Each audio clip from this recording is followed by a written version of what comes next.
Hello dear student, आपका स्वागत है अपने चैनल मरुभूमि ऑनलाइन कोचिंग क्लासेस में। जी हाँ, कल हमने पढ़ा था जीवों में जनन, रिप्रोडक्शन इन ऑर्गेनिजम्स के बारे में। ये हमने पहला चैप्टर शुरू किया है और इसमें हमने कल पढ़ा था जीवन अवधि के बारे में, यानी लाइफ स्पैन के बारे में हम कल पढ़ चुके हैं। तो आज हम आपका बिना टाइम वेस्ट किए आज हम जनन की ओर चलते हैं। जी हाँ, जनन को हम इंग्लिश में रिप्रोडक्शन कहते हैं। इसका शाब्दिक अर्थ क्या है हम देखते हैं। पुनः उत्पाद, पुनः उत्पाद। रिप्रोडक्शन जीव द्वारा अपने समान नई संतति को उत्पन्न करना जनन कहलाता है। जीव या जनक द्वारा अपने समान नई संतति को उत्पन्न करना जनन कहलाता है। तो हम जनन की डेफिनेशन यहां लिखेंगे। जीव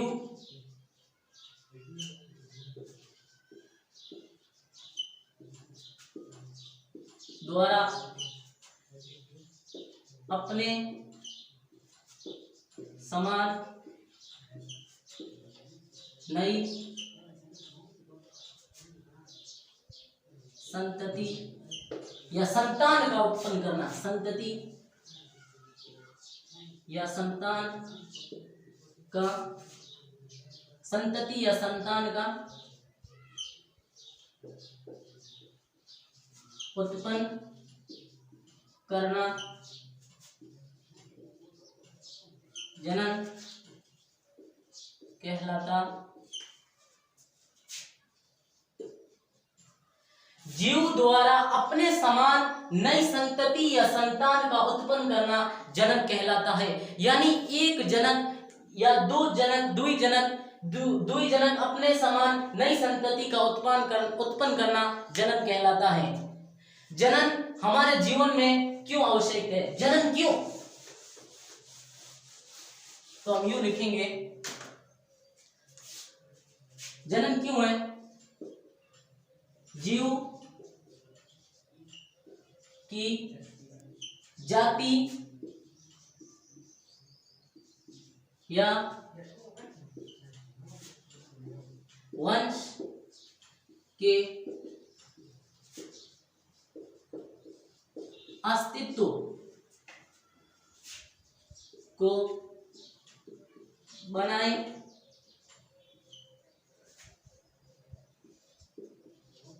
रखने के लिए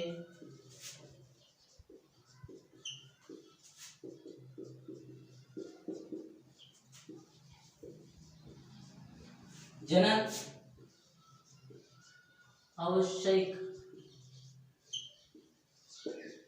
जीव की जाति या वंश के उस अस्तित्व को बनाए रखने के लिए जनन आवश्यक है हमारे जीवन में। तो हम आगे पढ़ेंगे।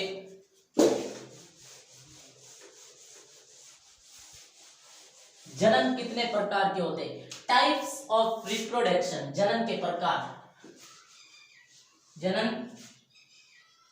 के प्रकार, टाइप्स ऑफ रिप्रोडक्शन। जी हाँ, जनन दो प्रकार के होते हैं।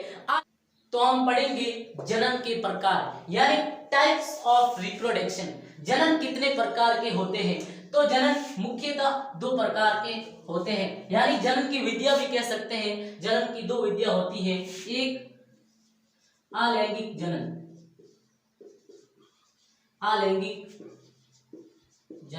यानी एसेक्सुअल रिप्रोडक्शन, और एक होता है लैंगिक जनन।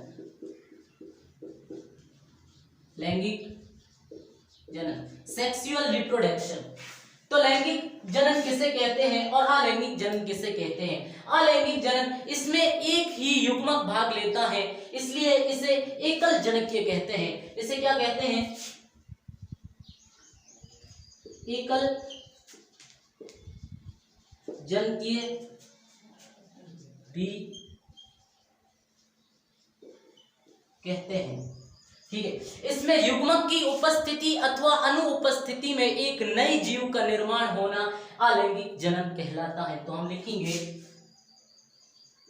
इसमें युग्मक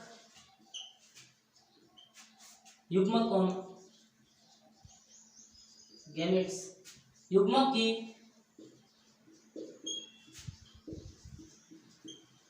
उपस्थिति अथवा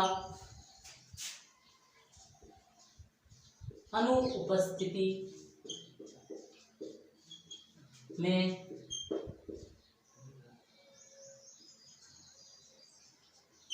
नए जीव का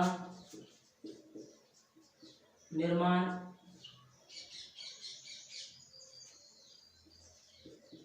होना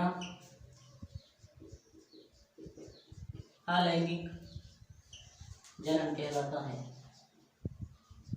अलैंगिक जनन कहलाता। इसमें युग्मक की उपस्थिति अथवा अनुपस्थिति में नए जीव का निर्माण होना अलैंगिक जनन कहलाता है। इसमें युग्मक की उपस्थिति अथवा अनुपस्थिति में एक नए जीव का निर्माण होना। अलैंगिक जनन में युग्मक की उपस्थिति अथवा अनुपस्थिति में नए जीव का निर्माण या उत्पन्न होना अलैंगिक जनन कहलाता है। हमने अभी डेफिनेशन लिखी थी, तो हम यूं कह सकते हैं, इसमें जो संतान उत्पन्न होती है वो जनक के समान उत्पन्न होती है। इसमें जो संतान उत्पन्न होती है वह जनक के समान होती है। इसमें जो संतान उत्पन्न होती है अलैंगिक जनन क्रिया द्वारा जो नए जीव का निर्माण होता है, इसमें जो संतान उत्पन्न होती है वो जनक के समान उत्पन्न होती है। इसे हम क्लोन कहते हैं, कहा जाता है। इसमें जो संतान उत्पन्न होती है वह जनक के समान उत्पन्न होती है। अब क्लोन किसे कहा जाता है, तो हम यहाँ क्लोन के बारे में पढ़ेंगे। क्लोन किसे कहते हैं? क्लोन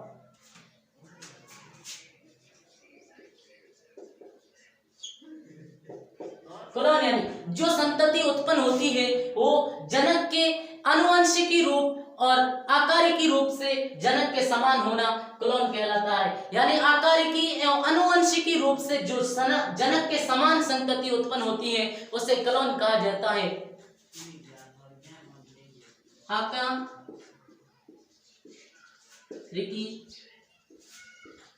एवं आनुवंशिकी रूप से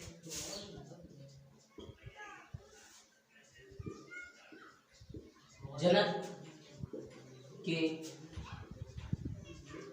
समान या हुबहू कह सकते हैं, जनक के समान या हुबहू उत्पन्न होना, संतान उत्पन्न होना, संतान उत्पन्न होना क्लोन कहा जाता है। आकारिकी एवं आनुवंशिकी रूप से जनक के समान एवं हूबहू उत्पन्न होना, संतान उत्पन्न होना क्लोन कहा जाता है। अब कई मेरे मित्रगण ऐसे हैं जिनको आकारिकी एवं आनुवंशिकी में बहुत दिक्कत हो रही। आकारिकी यानी बाहरी रूप से आकार में एवं आनुवंशिकी यानी आंतरिक रूप से जनक के समान उत्पन्न क्लोन कहलाती है। जी हाँ, क्लोन कहा जाता है। तो आज क्लोन आपको समझ में आ गया है, तो आगे की सभा को हम कल आगे बढ़ाएंगे। आज की सभा को हम यहीं खत्म करते हैं। आशा करता हूं कि आज की इस सभा में आपको बहुत ही आनंद की अनुभूति हुई होगी। तो मिलते हैं कल के वीडियो में, तब तक के लिए थैंक यू।